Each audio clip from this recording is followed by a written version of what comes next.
Hello and welcome to our show once again. Welcome back to the Basketball Enthusiasts. We're going to talk about quickly going to talk about the Lakers front office and let's hit it, basketball enthusiasts.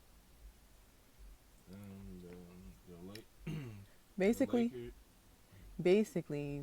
the whole thing that's going on with Vogel, how Vogel was fired, the Genie and her crew, the Rambus is, I think I'm saying it correctly, and what's going on with Phil Jackson being involved and Magic being seemed like Magic was pushed out to do damage control. Okay, so if you could speak on those. The Lakers basically have a situation where there's too many cooks in one kitchen.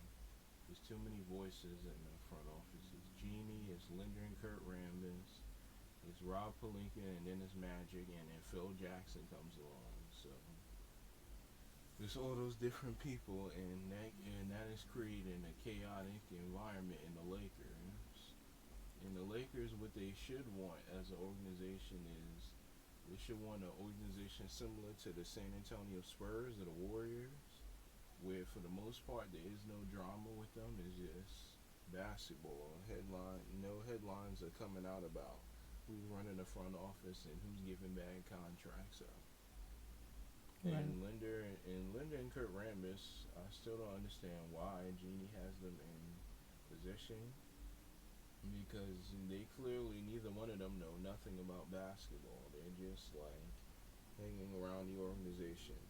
Now Rob Palinka, I mean, I'll give him credit for the championship that they won, but since then he seemed to drop the ball with me.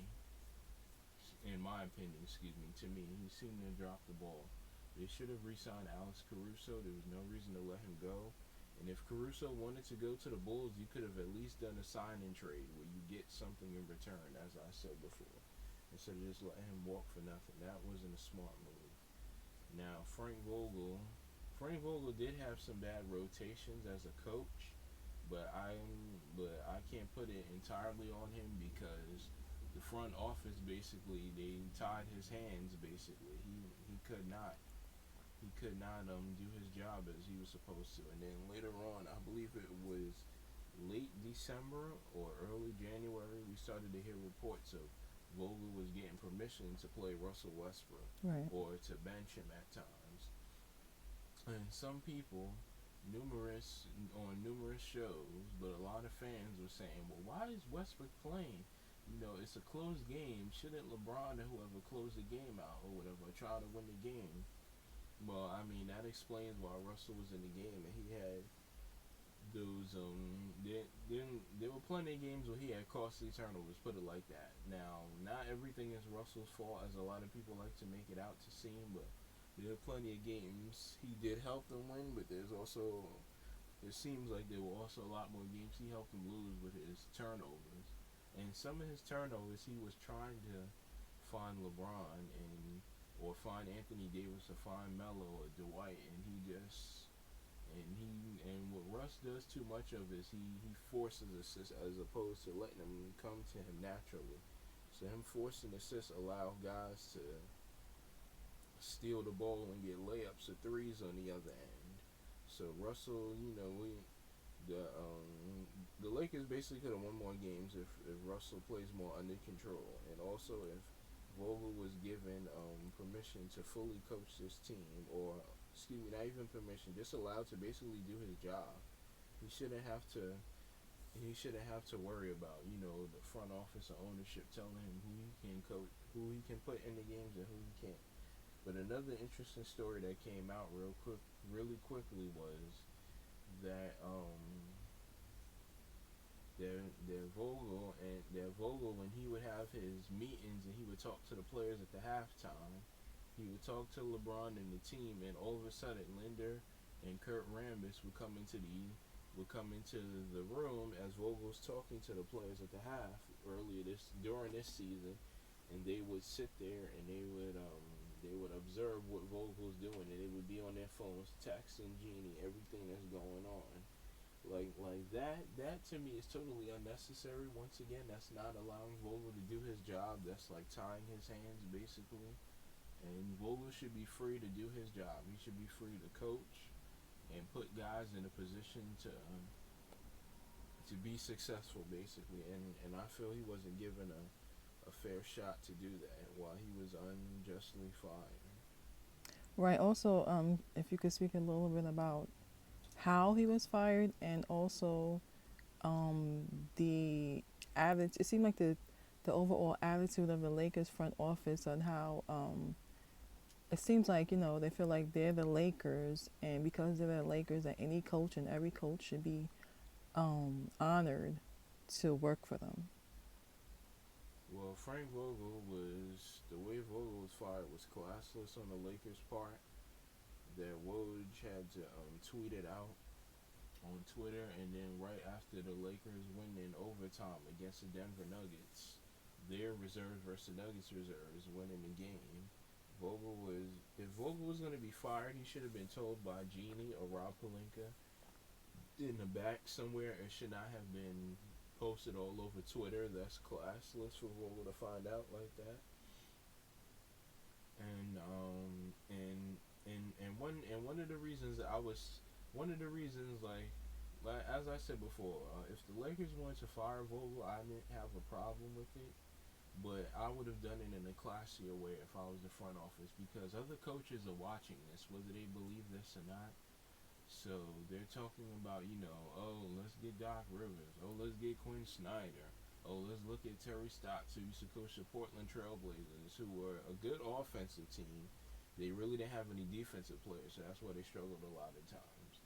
But yeah, it's all these coaches: Quinn Snyder, Doc Rivers, Terry Stotts, all these and even some people are even talking about Mark Jackson now.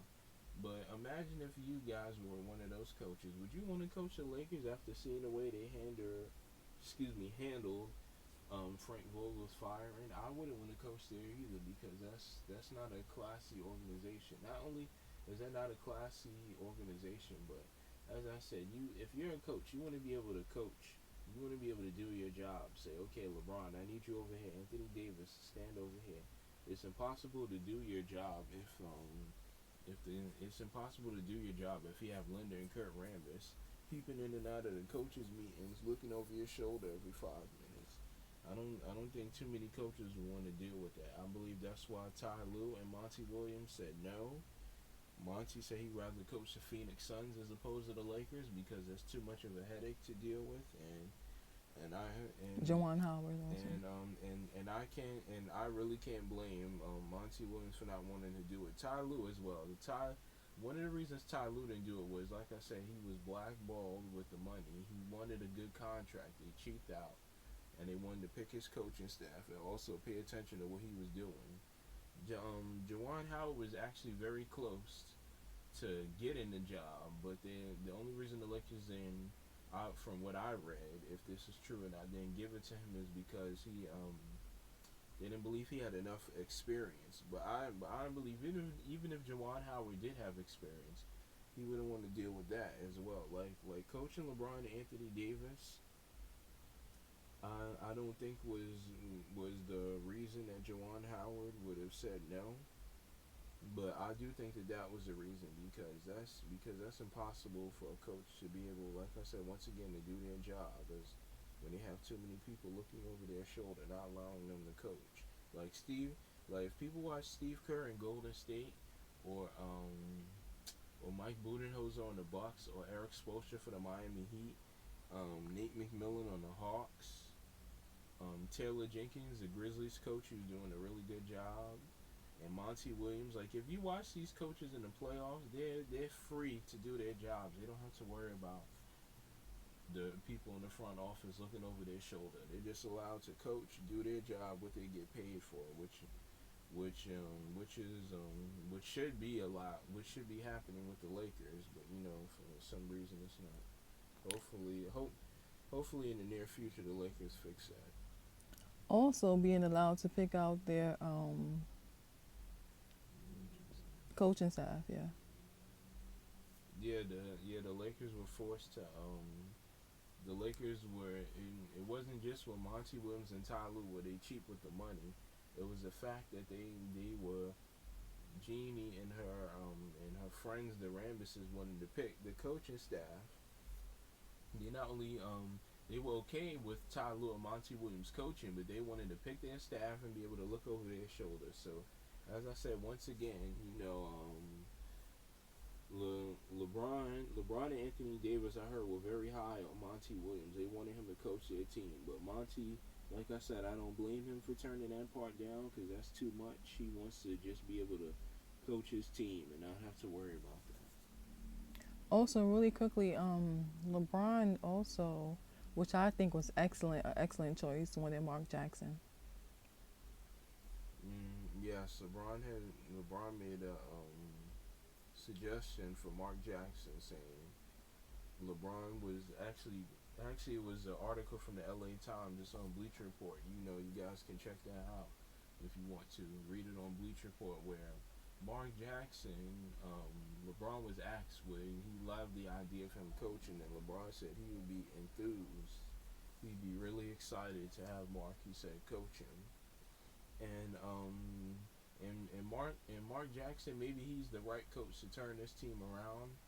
But like I said, as much as I would like Mark Jackson to coach the team, I hope he is given a job. They do talk to him, but at the same time, if they do hire him, hopefully they allow Mark, as I said once again, to just do his job, not Yeah, have to deal with foolishness from the front office or ownership. to move freely within his job requirements. Okay, thank you for joining us today. I hope you enjoyed this episode of The Basketball Enthusiast. Everyone have a wonderful day.